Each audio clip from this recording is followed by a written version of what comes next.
a Héctor Saúl Telles, él es diputado federal por el Partido Acción Nacional.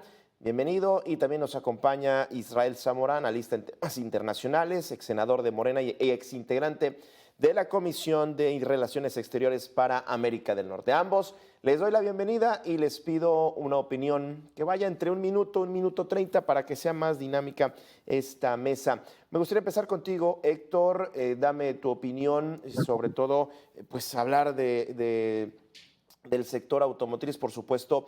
Ya habla en este caso de los aranceles y de todas estas dos últimas semanas, esta que cierra y la semana pasada, que han sido muy intensas, y la manera en que se han dado los anuncios parecía como pues una especie de esquizofrenia mediática arancelaria que se ha venido dando, que siempre sí, que luego que no. ¿Cómo se está midiendo a este viernes este garrote arancelario que pues al final de cuentas ahí está esa amenaza para el próximo 2 de abril? Empiezo contigo, Héctor, bienvenido, diputado, adelante.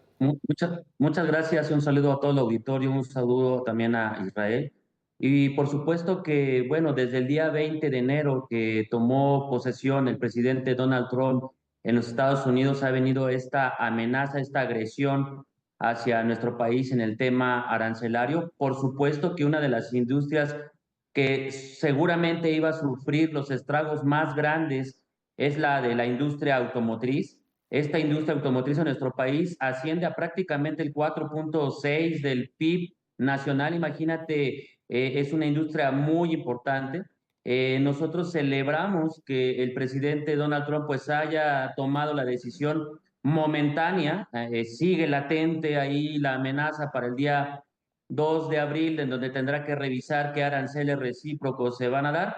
Pero es una buena noticia saber que muchos de los productos que están contemplados dentro del marco de cobertura del tratado entre Canadá, México y Estados Unidos, pues prácticamente asciende al 50% de los productos que exportamos hacia nuestro país vecino. En ese sentido, la industria automotriz es una de las que están en esta cobertura. Por lo tanto, pues parece ser que no tendremos encima este arancel del 25% sobre las autopartes o bien sobre los vehículos que se exportan para que sean comprados en los Estados Unidos. Sin embargo, pues no podemos creer en la palabra de Donald Trump cuando un día nos sale con aranceles, otro día dice que no, es una persona muy inestable. Y nosotros tenemos que ser muy claros, rechazamos desde Acción Nacional completamente la política agresiva arancelaria que quiere o pretende llevar a cabo el presidente Donald Trump. Y nosotros lo que pedimos ahora desde este lado es que haya la capacidad suficiente desde el gobierno para que conozcamos el plan que pueda proteger a las industrias que se verían amenazadas. Muy bien, para proteger las industrias, interesante. Israel, adelante.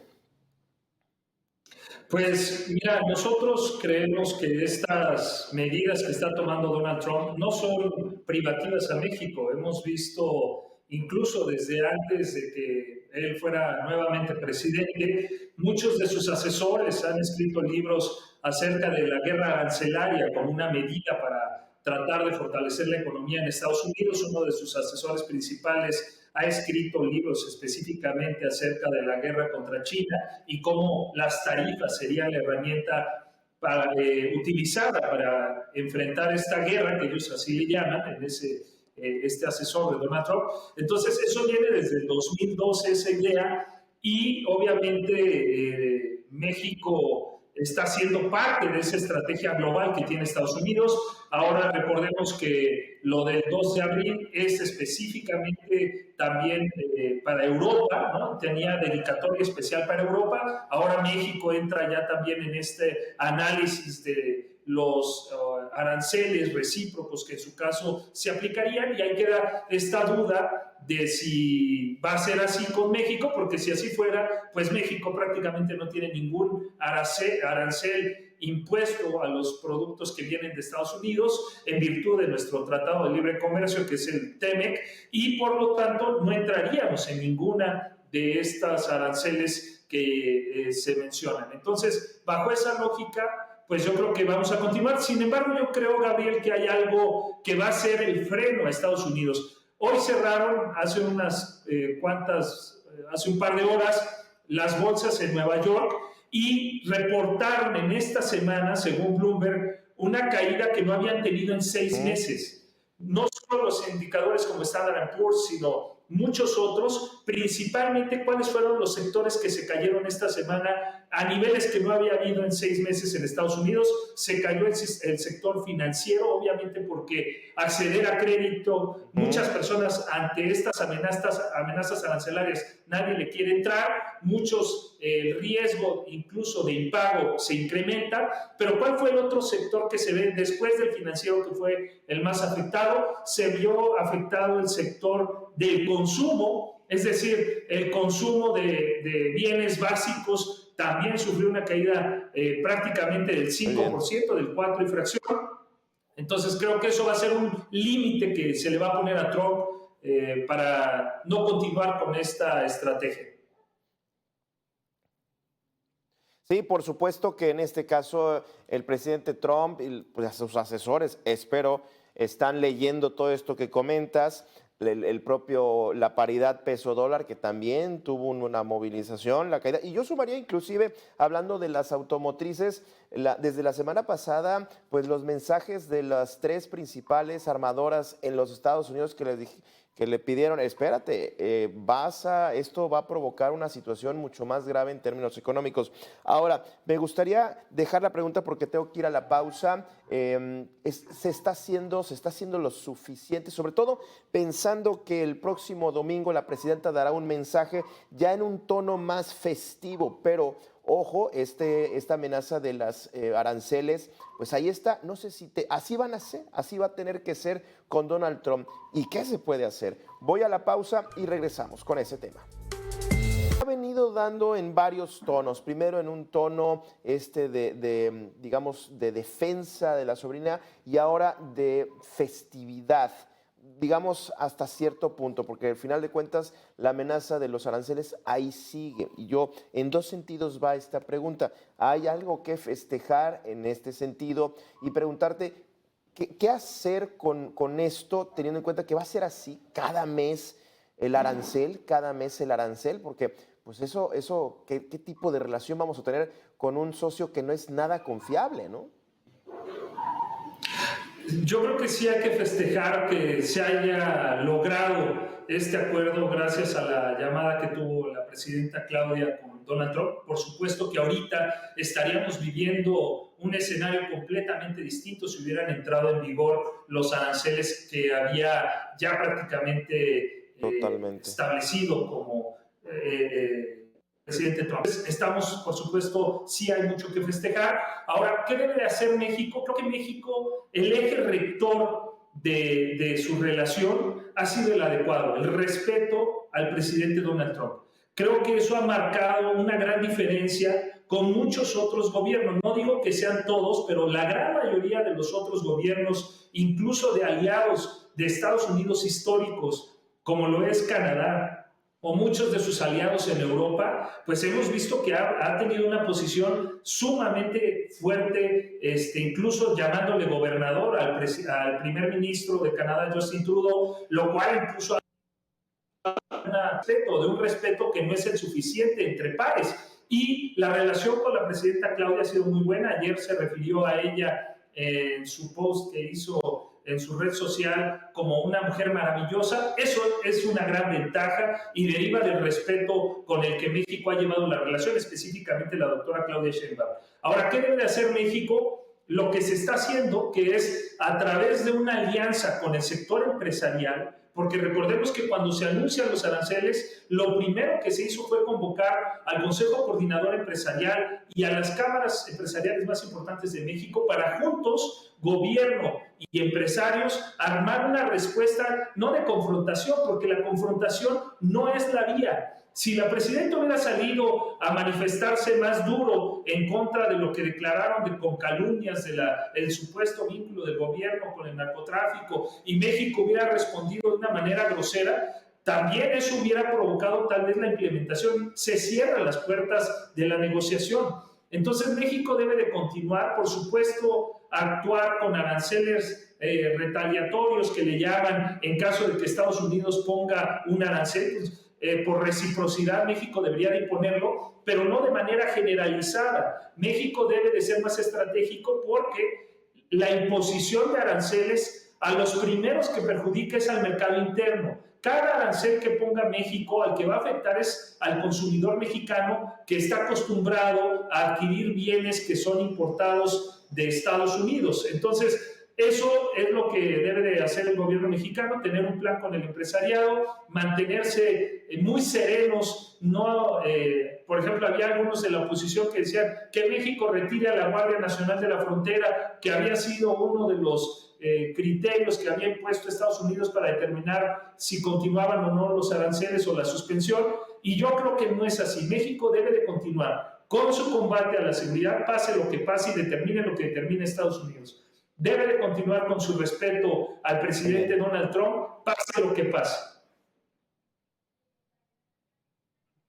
Muy bien, te recuperamos, Héctor, y le preguntaba yo a Israel sobre qué hacer en este caso, si se está haciendo lo suficiente, sobre todo teniendo en cuenta que pues sí se logró y realmente fue un buen resultado esa llamada telefónica con el presidente Trump, pero pues la amenaza ahí está. ¿Se está haciendo lo suficiente desde tu perspectiva, Héctor? Adelante.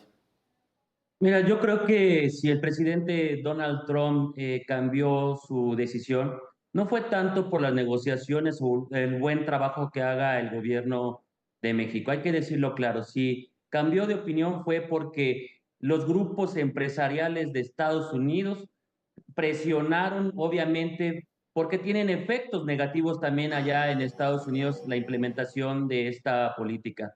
Es una desgracia que el gobierno mexicano tenga que actuar después de la extorsión que prácticamente vivimos de Donald Trump. Ahí está la entrega de los 29 narcos de los capos que se dio de una manera pues sospechosa, muy apretadamente, tal vez ajustado a criterios legaloides. En fin, no conocemos los convenios que ha llevado a cabo el gobierno de México con el de Estados Unidos. Hoy en día estamos nuevamente con la amenaza para que se implemente tal vez el 2 de abril. No vemos un plan que, como lo anunció la presidenta Claudia Sheinbaum, de que tenía el plan A, B, C y D. Hoy en día no hemos visto ninguno de ellos. Me parece que el gobierno ha sido más reactivo y ha estado sometido a las decisiones de Donald Trump, que ya se dio cuenta que la estrategia que está llevando a cabo le ha funcionado. No comparto la idea de que si teníamos que haber sido fuertes con una contestación pues agresiva a Estados Unidos, lo mismo hizo Canadá y le salió bien. El gobierno mexicano fue más pasivo y también medianamente salió bien, entonces no creo que esa tenga que ser pues un posicionamiento válido. Lo que necesitamos los mexicanos es que el gobierno de México ya dé a conocer un plan de protección de nuestra industria, que esté ya diversificando las compras, que no dependamos tanto del 80% de exportación hacia los Estados Unidos, ni de un 40% de importaciones de productos estadounidenses.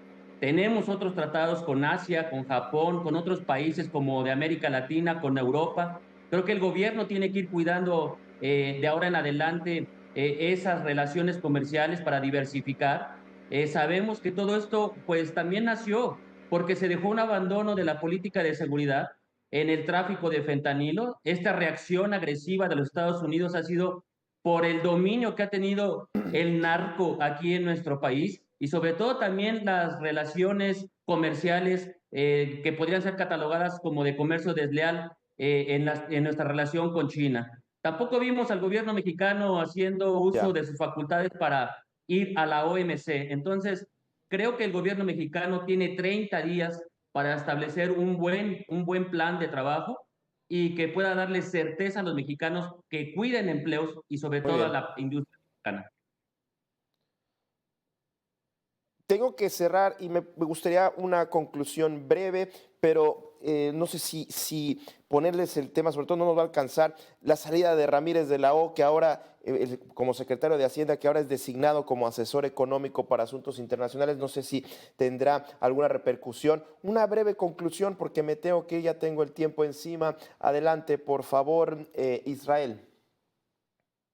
Pues mira, decir que efectivamente el problema de seguridad fue creado por los malos gobiernos del PAN, vinculados el secretario con el narcotráfico, de ahí venía la desconfianza tal vez. Recordemos que cuando dicen que México está vinculado con el narcotráfico, ponen una nota de AP refiriéndose al secretario de Seguridad Pública que tuvo el PAN mientras gobernó el país, y decir que a diferencia de eso, el peso mexicano es el reflejo, el mejor indicador del estado que guarda la economía en nuestro país, y en el peor momento de esta semana llegó a 20.70, no rebasó ni siquiera los 21 pesos, y sí logró recomponerse de manera muy rápida.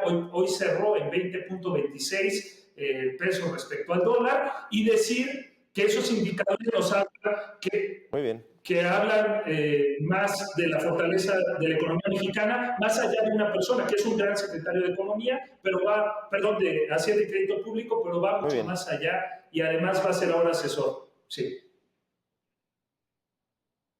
Muy bien. Héctor, tu conclusión. Tienes 30 segundos.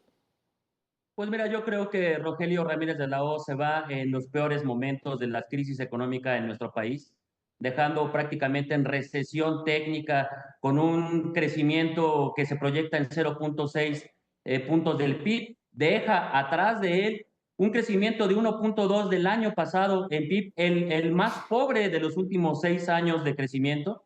Y si comparamos el acumulado de 0.9 de todo el sexenio de López Obrador, pues obviamente es el crecimiento más pobre en los últimos 32 años. Y es cómplice irresponsable de los 18 billones de pesos que dejan deuda pública para todos los mexicanos. El monto más alto de deuda pública lo deja Rogelio Ramírez de la O.